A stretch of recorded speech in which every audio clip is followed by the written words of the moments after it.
got the wrong guy. I'm the dude, man.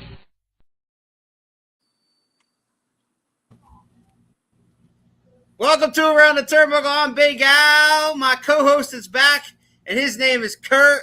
What's up, Kurt? What's up? Glad we have guests this week. We have guests this week. Last week, Kurt and I were here, and we talked some SummerSlam. But this week, live from Buzzard Roost, Mississippi, we got Hillbilly Joe is back. What's up, Hillbilly? What's up? And Kurt, Hillbilly's been on my show now for a third time. And he says to me, oh, I'd love to come back. I'm so happy that Around the Turnbuckle's back. But I have some breaking news. I have a new tag team partner. And he calls himself Roik Phunk. What's up, man? What's up, guys? Glad that y'all had me on here. Appreciate it. All right. In case you guys don't know who Hillbilly Joe is, go on the Around the Turnbuckle YouTube channel and check out the prior interviews with Hillbilly. He'll tell you his entire story in the wrestling business. As of right now, he still works down in the SWA in Mississippi, and you can find all that stuff on YouTube as well. Any matchup, you just basically type in SWA, or you can type in Hillbilly Joe, and his old matches all pop up there. I've watched a lot of them. Hillbilly and I had some great conversations, Kurt, over the years with the professor, and now he's back, just kind of catch up. So, Hillbilly, since the last time we talked, what's been going on? Oh, same old thing, beating people up, throwing them around the ring. And I'll tell you, my tag team partner, I'll give you a little history on it, and then I'll let him come in and tell some stuff too. I actually beat him for the Deep South title about almost 2 years ago, probably year and a half ago. He was running from me, and I finally got him. And then all of a sudden, I guess I beat him so bad he wanted to join the Hillbilly side.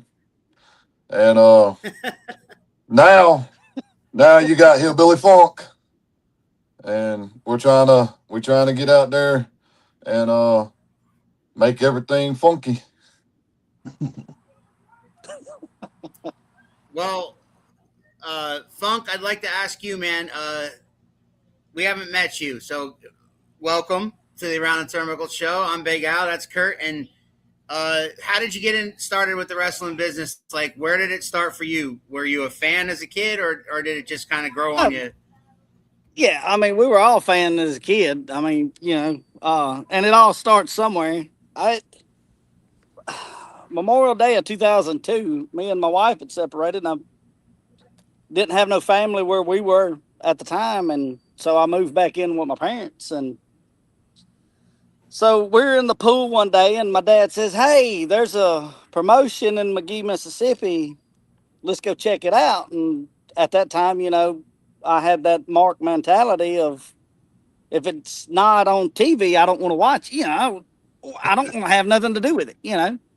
So he come back, in which my dad traveled with Bob Kelly and Frank Dalton back in the day, Gulf Coast area. So he had been around the business, the ins and outs and stuff like that. So he knew the carny and whatnot. So he gets home that night, says, hey, blah, blah, blah. They've asked me to come in, and, I'm going to train a little bit to be a manager, yada, yada, yada. Y'all ought to come. So my two older brothers, well, the younger brother and an older brother, decided they was going to go train to become wrestlers. And I didn't want no part of it. So they, a couple of weeks went by. They finally talked me into going and checking things out. And at that time, I knew in the back of my mind it wasn't for me.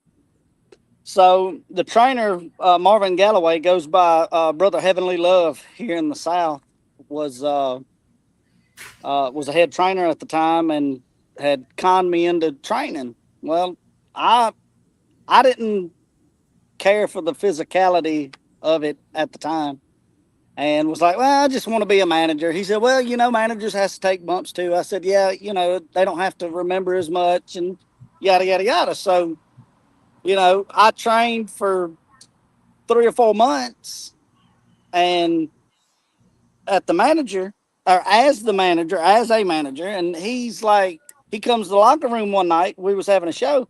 He threw a mask at me and he said, "Here, put this on. I need you to go wrestle." And I go, "What do you mean go? What do you mean? What are you talking about? Go wrestle?"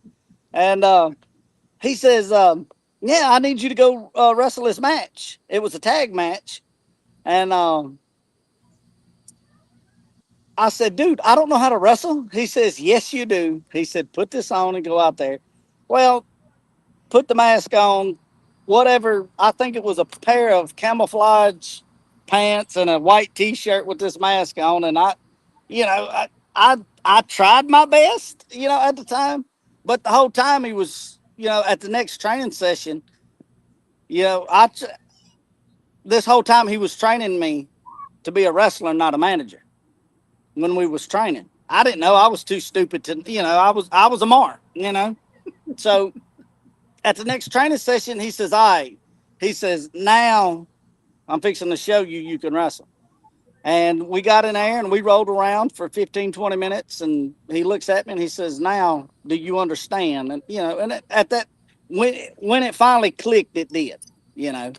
So, uh, been doing that since 2002, and got in with the SWA because we ran when Danny McClain was a promoter at the time. He ended up selling the Battle Zone because he had to.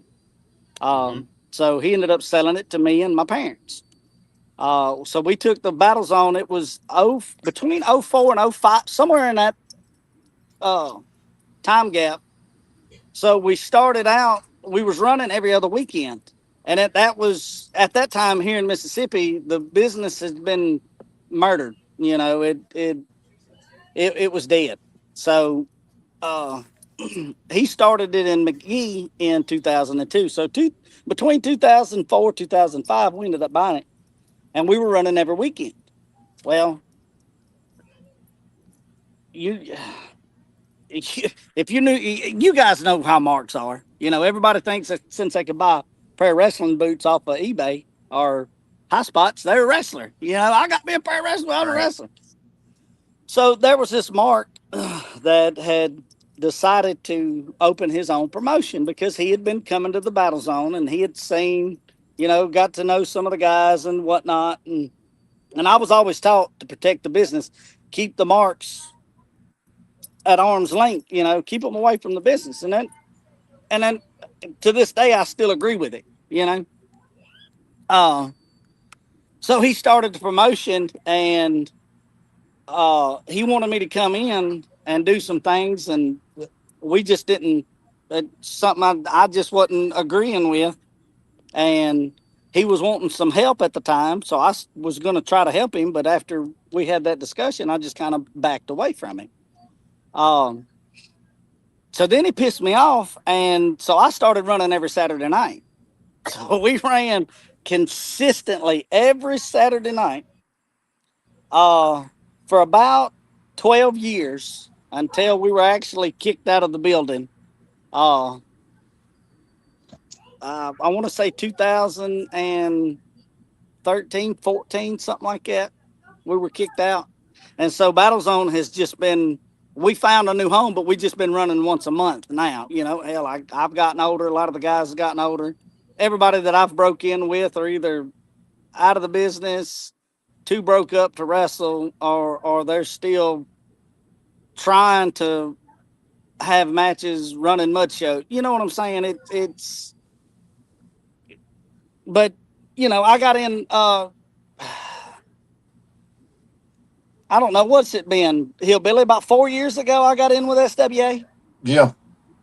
Lanny Nixon owned it at the time, so Lanny had bought it from Steve Starr and uh, just needed some fresh talent. Which when I broke in with the two bookers, they helped mold me into what I am now. As far as don't do this, don't do that, yada yada yada, because they had been wrestling 3 or 4 or 5 years before me, and they had been all over the place: Alabama, Florida, Tennessee, Arkansas, Louisiana, Georgia. They they've run up and traveled as a tag team up and down the road, which is Monty Warbucks and Calvin Rose. So they needed some fresh talent, and they called me and another cat in. And this is, hey, this is what we want to do, blah blah blah. So I've been running with them. I don't know, 4 or 5 years. Somebody else had bought it from Lanny, Josh Overstreet, and I mean it's about like we've always strived at the Battle Zone to be family, but everybody knows that this is a dog eat dog world business when you are in the wrestling business because everybody's wanting to get on top. You know what I mean? Everybody's got to have that top spot. Right. But once you're at that top spot, there's sometimes you don't even want that top spot. You want to go to the locker room, find out what you're doing, do what you got to do, get paid, and then go home. Especially at my age. Um, there's a lot of guys that are like, hey, I want to be first. I want to be first. I want to be first. No, you can't be first. We got it. But yeah, I want my match first, so I can sit back and relax. Right. So I started tagging with Hillbilly, and he's, hey, well, let's do this, let's do that. I got the overalls because normally when you like my profile pic, you see me in tassels and I'm, colorful and got either, yellow tassels on with the yellow black headband, stuff like that. And is that we talked Hillbilly anything in particular? Any influence? No, not really. It's just something that you in the wrestling business, you gotta, everybody's like, well, he's stealing my gimmick. You're stealing my. That's all. When I was coming up, that's all I heard. You're stealing my gimmick. You're doing this. You're stealing my gimmick. Blah blah blah. And I explained to my trainer. He's like, man, you gonna steal all my moves? I was like, dude, who trained me? Come on now, I'm not stealing your moves. I'm just you trained me, man. I mean, what am I supposed to do? I got a question. I got a question here for you from a guy watching it. Chris Vance says, "Hey, what's your height and weight? Because Hillbilly is huge." My height and weight. So I'm 5'7" and currently right now about 180. All right, so you're 5. Okay, so you're 5'7", and Hillbilly, you're what, like 6'10"? Yeah, I'm 6'8", 300 plus. Yeah. How does that work? I want to know how that works because it works. I'm the one that softens them up. He comes in and cleans the house. Yeah. Okay. But I will say this. Pharaoh can handle his own though. But but Big Brother is there just in case, Right. Once I get the tag, it's who's going to beat Hillbilly up, Ain't happening. Ain't happening. All right, so you've had some tag team matches together. Talk about some of those matches, your camaraderie as a team, and some of your opponents.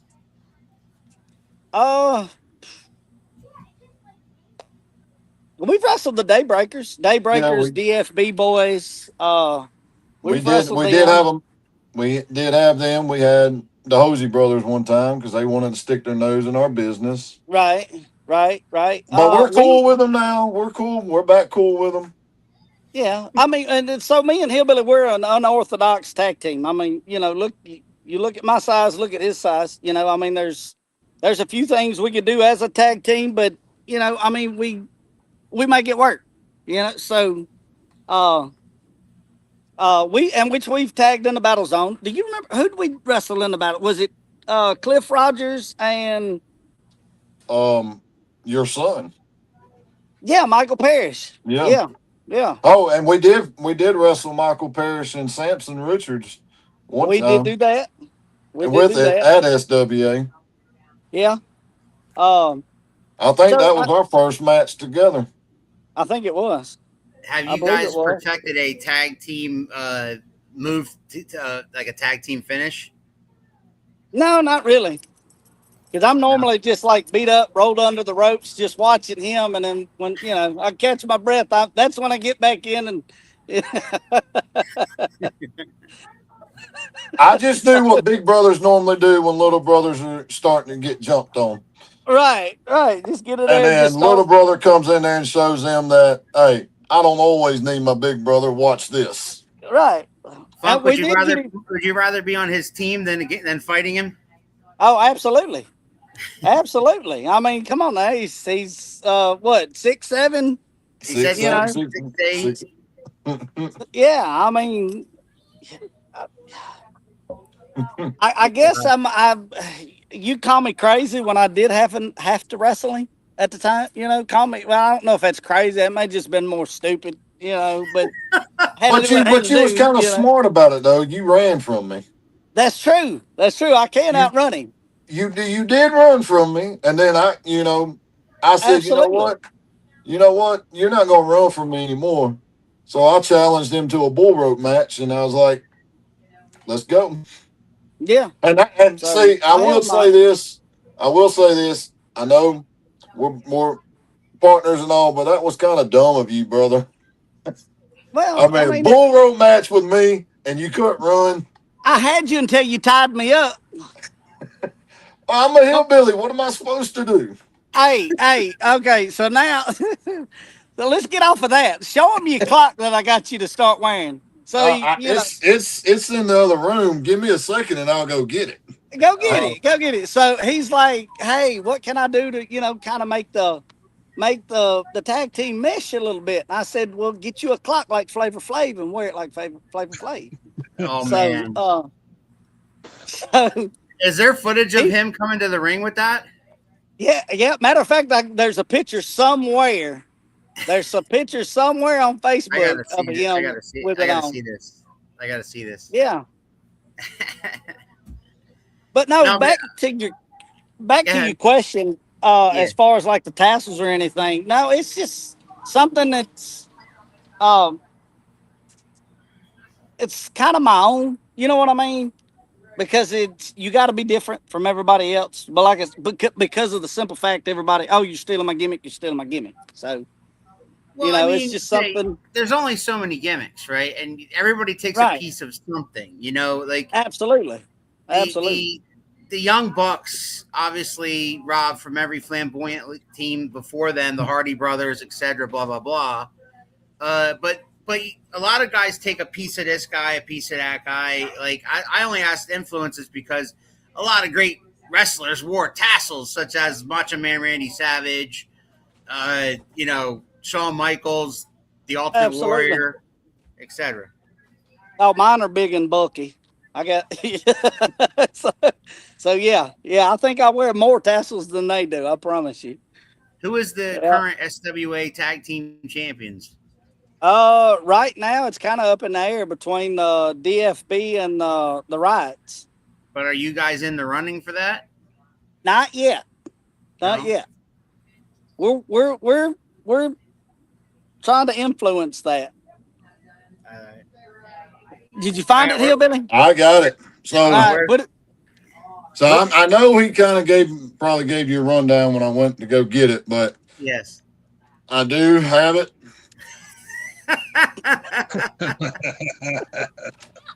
And it does work. Is that a seeing spell or whatever? Yes. See it say, yeah, Yeah. Seeing. yeah, I do. I come to absolutely. the ring. I come to the ring with this when we tag up. That is Sometimes Yeah. we get confused because out in Buzzard Roost, I can't get my rabbit ears to work just good to get internet service. And sometimes we get confused on what we're wearing when we come to the ring, and we don't realize it until it's too late and we go out in the ring, Right. and he'll be in overalls and I'll be in my hip hop gear. Yeah, absolutely. Or We have or done that it'll too. be vice versa. I'll be in my overalls and then he'll be in his. And And he's I love and it. I tell him, I said, look, it's my bad because my rabbit ears don't work that great out there for the internet and at Buzzard Roost. And sometimes I'll go to Hillbilly University and try to use that internet, but it ain't as good neither. I mean, yeah. I got dial up. We just upgraded the dial up service You at just Hillbilly upgraded University. Yeah, there you go. As a tag team, do you guys have a fishing move? Yeah, Chris, they addressed this earlier. They don't. But with a really tall guy and a really short guy, I mean, I'm sure they can come up with something innovative I'm there. sure we could, if we tried. We just, I don't know. You get him We mad just ain't enough, really and all thought he wants about to do that is because Because by the time I get in the ring and clean the house, there's really no need for a finishing move because everybody's laid down. Right. Absolutely. Kurt, you've been awful quiet over there, brother. You got anything to ask the hillbillies? Yeah, I was actually curious when you were saying you were running weekly Saturdays. Like that was all same location. Like, how were the crowds? Like, was it did it burn you out after a Yep. while? Just trying to come up with something to go on each week. Dude, it was a combination of all the guys that I was using, and we run like I said, we run storylines, we run every Saturday night, and that was the way to make them work. And with the combination of guys that I had, like I said, the business was dead. The business was, if it hadn't have been for us and Battle Zone Championship wrestling in Mississippi would still be stale and that's the gospel truth. You got guys running now. It's a hotbed in Mississippi. There's 5 or 6 promotions running within 100 miles of each other. But in that time, there wasn't but one, and that was Battle Zone Championship Wrestling. So, but yeah, I mean, we run stories. We kept it consistent. Some stories didn't play out. We would scrap it and move somebody else into the storyline. And I was green at the time when all of this took place, dude. I was green as goose crap. I was, and so man. I've learned a lot, and that's where Monty and Calvin and a lot of those old timers. Well, I call them old timers, and now I'm an old timer. That's where a lot of those guys come in and helped mold the place, and anybody that's come through Mississippi has come through the Battle Zone at least once. So, and a lot of green guys got their break in Mississippi or in the Battle Zone. A lot of them, and a lot of guys would ask, different promoters, hey, can you hook me up and blah, blah, blah. And they was like, well, no, you go down to the Battle Zone and they'll let you. And our doors was open to anybody that wanted to wrestle, And if it got to the point, like, if you brought a green guy in and if there was potential in him, yeah, we would continue to use him and make something out of him. But there was some of the times where guys just wasn't getting it, and I'd have to, hey, dude, you got to go, and So just because that simple fact. This is a wrestler named the Roadblock Chad McCoy, and he's been doing this for a very long time. He is in his 60s, so he goes, if you don't mind me asking, how old are the both of you? Because you guys keep referring to yourselves as old timers. I'm 48. I'm 45. Dude, like I said, I've been doing this since 2002. So Chad McCoy's in his 60s. See, yeah. I started late. I've been doing this for 7 years. I started late. I got you in the beginning. Late. Yeah. When he first got started, man, I got him then. So there was a guy that I well respected. This man, his name was Wade Garrett, and he trained down off the coast. And heck, I'm talking about at the time in Mississippi, couldn't nobody touch it. He had it all. He had the look, the psychology, everything. And he was sitting back there talking to one of the guys one night, and they said, do you know why the Pharaohs got longevity into this business? And they said, no. Well, why? They said, because you don't see him jumping off the top rope into a pile of guys all the time. You don't see him, out here doing flips and flops and whatnot, and that's true. I have a jacked up sciatic nerve right now, but that's because I'm getting older. I told myself I was going to be 40 years old and I was going to get away from it, just walk away cold turkey, leave it alone. But I ended up lying to myself, and somebody said, "Well, how much more you got?" And I said, "I don't know until it, until y'all have to carry me out of here or something." Yeah, I mean, once it's ingrained in you, you just can't stop. It's like somebody on meth. You just can't stop. I don't care We know a what kind. few guys like that, right, Kurt? Oh yeah, first retirement, second retirement, fourth, 16th. Yeah, Yep. yeah. Which and the blessing is that I haven't really had to. I've never said I'm retiring. I just said at 40 I was going to stop, but I didn't stop. I just kept going and kept going and kept going, and now I'm 48 and I'm still going and going and going. Joe, And what do you see the future of this team, man? Oh, we're gonna go as far as we can carry this. yeah, yeah. I don't Um, see why not. When do I you mean, guys wrestle again? Saturday don't know night. yet. Yeah, Oh, when do uh, we wrestle again? yeah. Like, Yeah. as a tag team, we don't know. But um, this Saturday night we wrestle again. Matter of fact, Joe's got a handicap match that he's going to be wrestling in. So, and in the battle zone. So, Yep. yeah.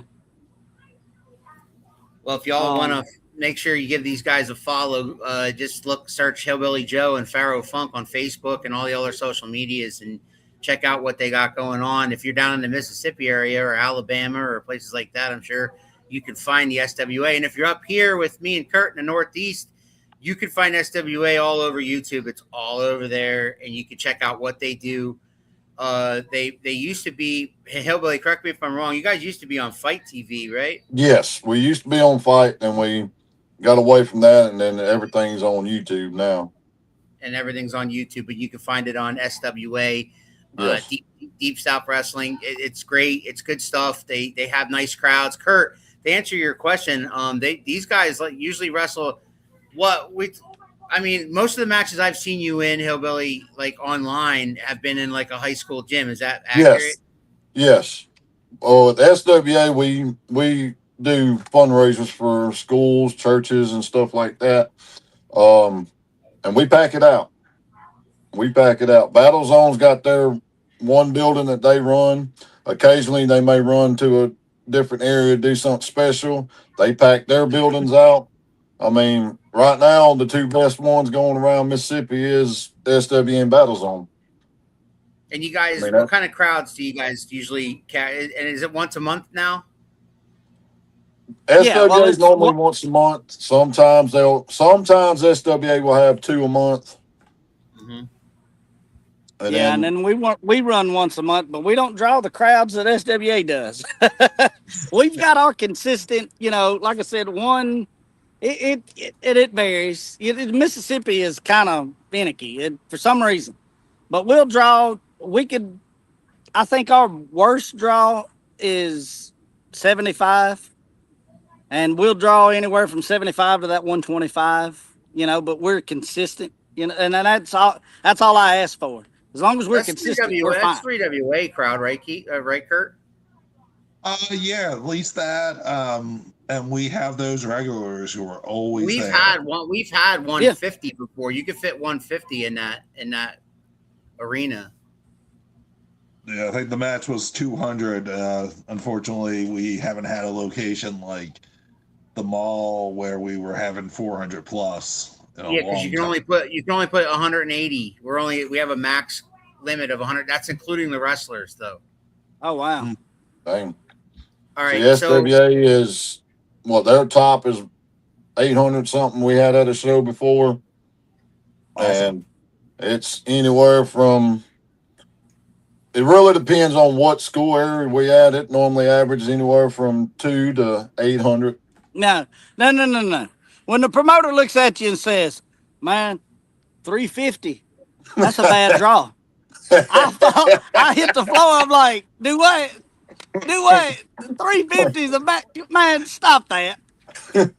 And that's unheard of in Mississippi. That is actually Yeah. unheard of in Mississippi. And my hat's off to SWA because whatever they're doing, keep doing it.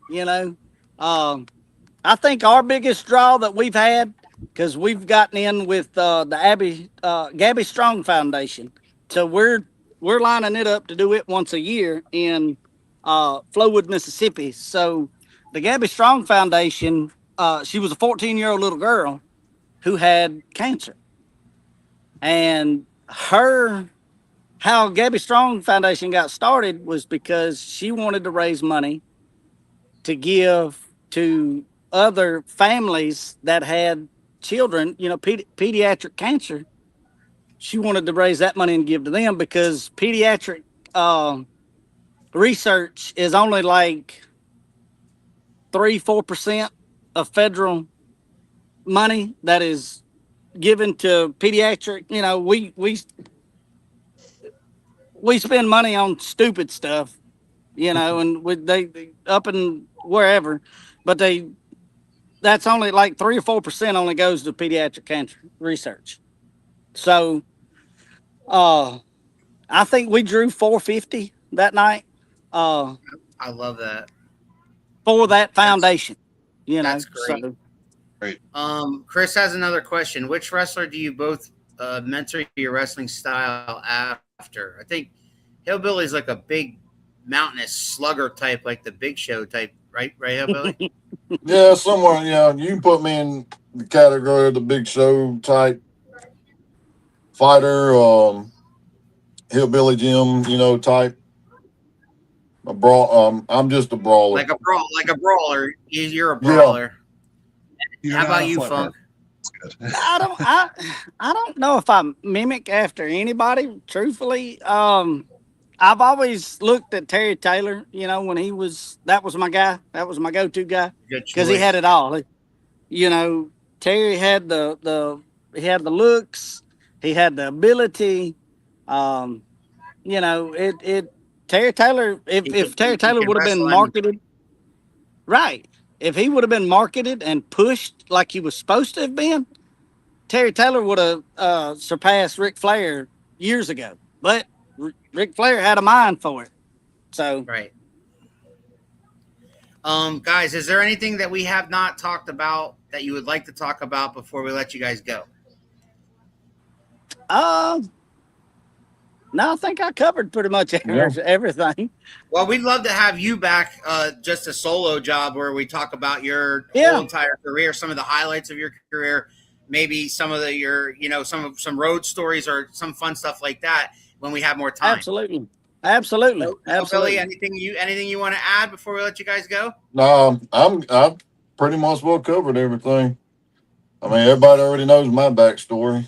Yeah, and if you want to see his backstory, go on my YouTube channel around the turnbuckles. Go into the videos tab, hit that tab, and kind of search Hillbilly Joe. He pops right up. He's been on twice before. This is his third time, so you can get the whole story from those 2 episodes. But man, you're always welcome here. You're one of the inspirations that I came back to doing this podcast, sir. To be honest with you, because you sent a video that I clearly remember. I don't know if you remember what you said, but it meant a lot to me when I saw what you said and that that Keith and I were gonna be missed. So I'm back and I'm not going anywhere. God above willing.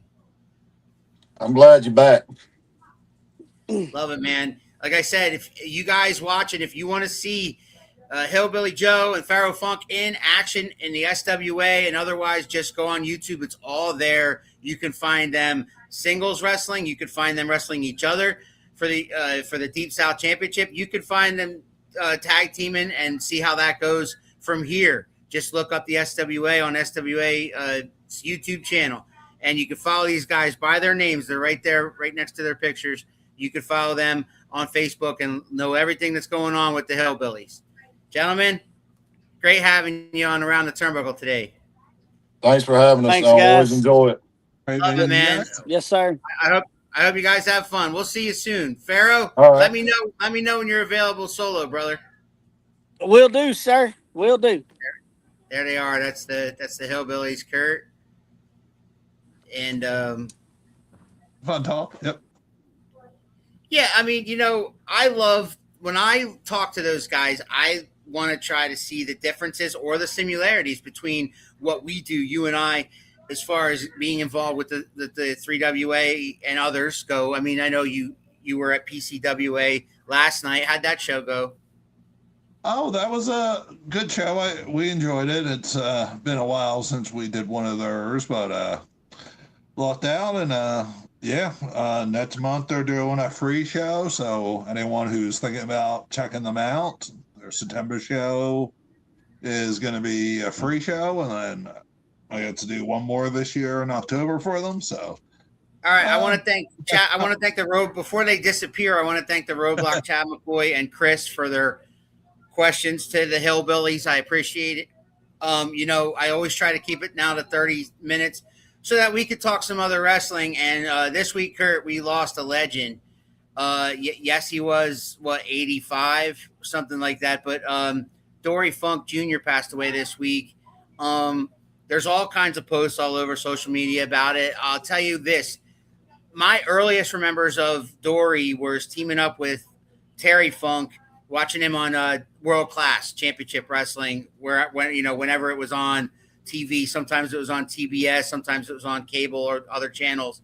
But I would catch Dory Funk. That's where I first heard his name. Then a little bit later on in life, when I was watching mostly WWF in the 80s, I would check out WCW, and the Funks were usually there. Either singles matches or tag team matches, you'd see them pop in and out. And then Dory, I remember Dory being in an early Royal Rumble for the WWE, one of the first Royal Rumbles. I want to say it was maybe 1990. It might have been the one that Ric Flair won. I don't remember. It was somewhere like 90 or 91. I remember Dory Funk Jr. being a participant in the Royal Rumble. Since then, he's been a behind-the-scenes guy. But Triple H released a statement I want to read right now, just to give the people the idea. If some of you are out there, some of you young guys like my son are like, who the hell's Dory Funk Jr.? From the Double Cross Ranch to the WWE Hall of Fame, Dory Funk's style inspired countless performers in our industry, whether it was WrestleMania 2, where he was a participant in WrestleMania 2, WCW, ECW, and the dozens of NWA affiliate promotions. His travels across North America and Asia were part of the early blueprint that helped build the business into global phenomenons. Funk's death was first announced by B. Brian Blair. You guys might remember him, one of the Killer Bees. And the Cauliflower Alley Club. The wrestling veteran had celebrated his 85th birthday in February at his home in Ocala, Florida, along with his wife, Marty. Blair paid tribute to Funk as one of the, not just one of the wrestling's greatest technicians, but also remembered watching Funk battle Jack Briscoe as a child before eventually developing a close friendship with the former world champion. I hope that this sparks them. I know it's a bad reason to do it, but I hope this sparks WWE to do a documentary on the whole Funk family as a thing. That'd be great. He was an absolute legend who commanded respect just by being himself. My heart goes out to his wife, Marty, and his family. He will be deeply missed. Funk was born into the wrestling business as the son of wrestler and promoter Dory Funk Sr. and played football for West Texas State University in 1963. It was when he had his first wrestling match. I'm not going to read the rest of it, but that's just some of Triple H's statement. Do you have any memories or thoughts about Dory Funk Jr., Kurt? I did not see him in his prime until later. I was definitely one who I knew Terry Funk, had heard the Dory Funk Jr., and then I think I saw some of his later stuff with Terry Funk in WCW and NWA. Right. Not until a few years later did I really get to see some of that footage from those earlier matches.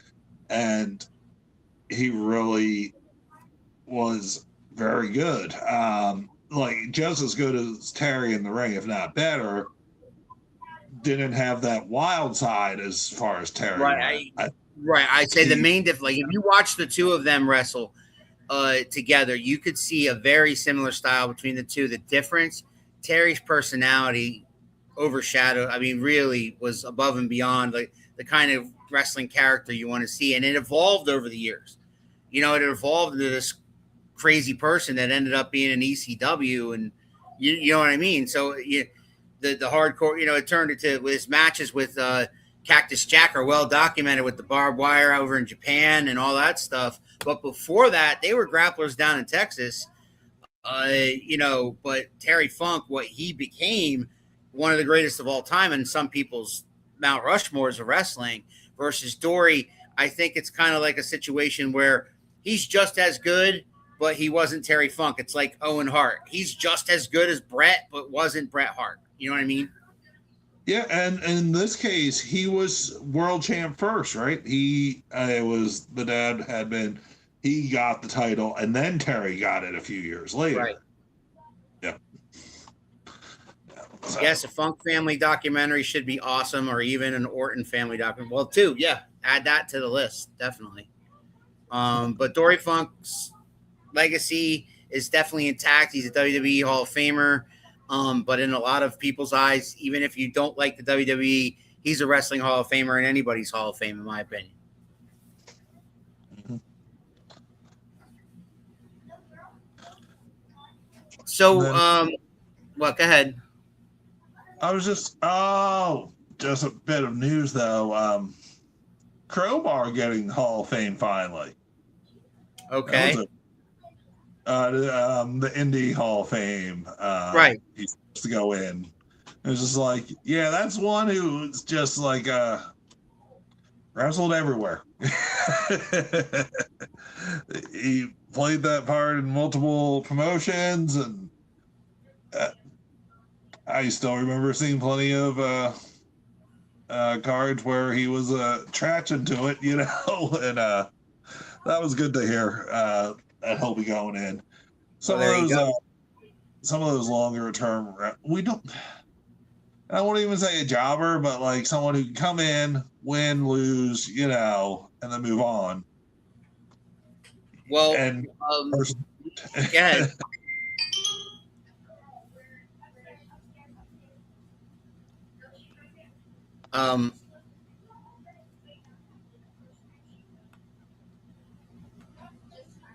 I didn't hear a word you just said. Oh, yeah. I was just saying he was very good at making other wrestlers look good. Right. Yeah. That's right. Yeah.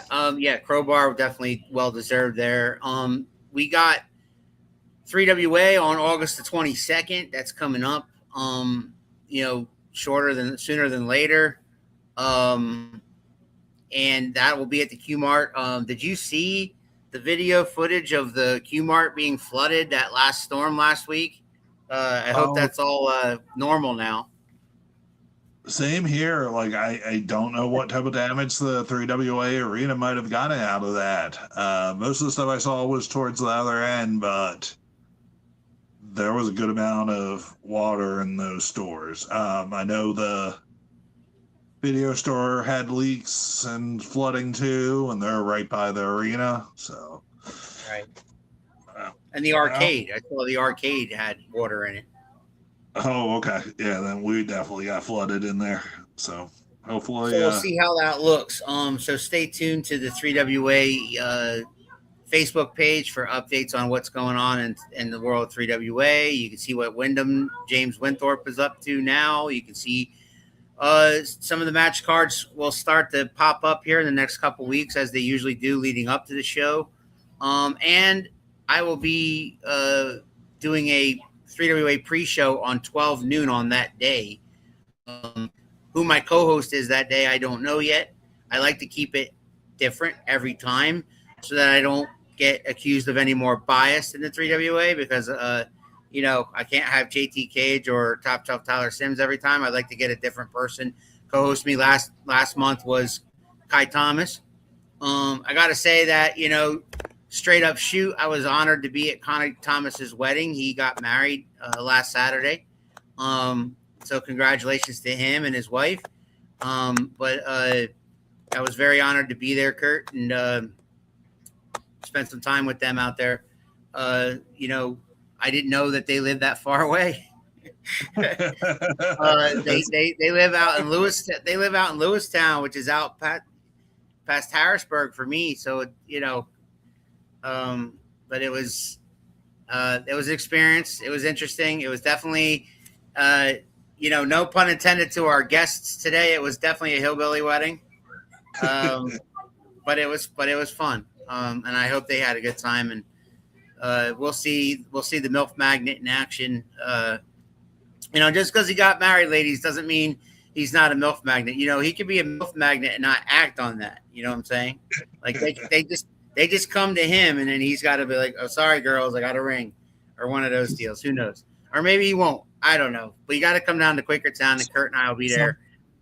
He has to get his juice pouches somewhere. So exactly. So that's that. But you got anything else going on between now and then? I know there's stuff going on the 15th. No, I'm just looking forward to see what's gonna go down between Wolfman and Winthorpe. We had him show up.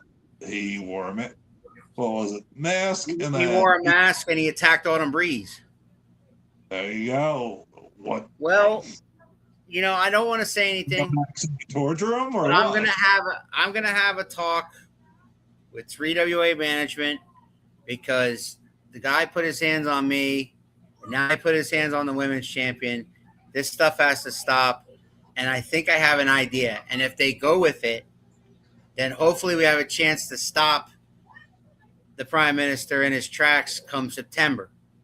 But I got to get the approval on the 22nd, and I'll tell you all about that in person. But in the meantime, rest in peace, Dory Phunk Jr. My thanks to the Hillbillies, Hillbilly Joe and Hillbilly Phunk, for being our guests tonight on Around the Turnbuckle. And Kurt, I'm giving you the last word, brother. What do you got to say for yourself? Well, thanks for having me back on. Had fun talking to the Hillbillies and doing all that, and hope to see you back down the road eventually. I know we'll cycle in some co-hosts, so absolutely appreciate it, brother. I did. I hope you all have a good night. We'll see you next Sunday on Around the Turnbuckle. For Kurt and the Hillbillies, thanks, and we'll see you guys. You think you know me? Oh yeah! If you smile.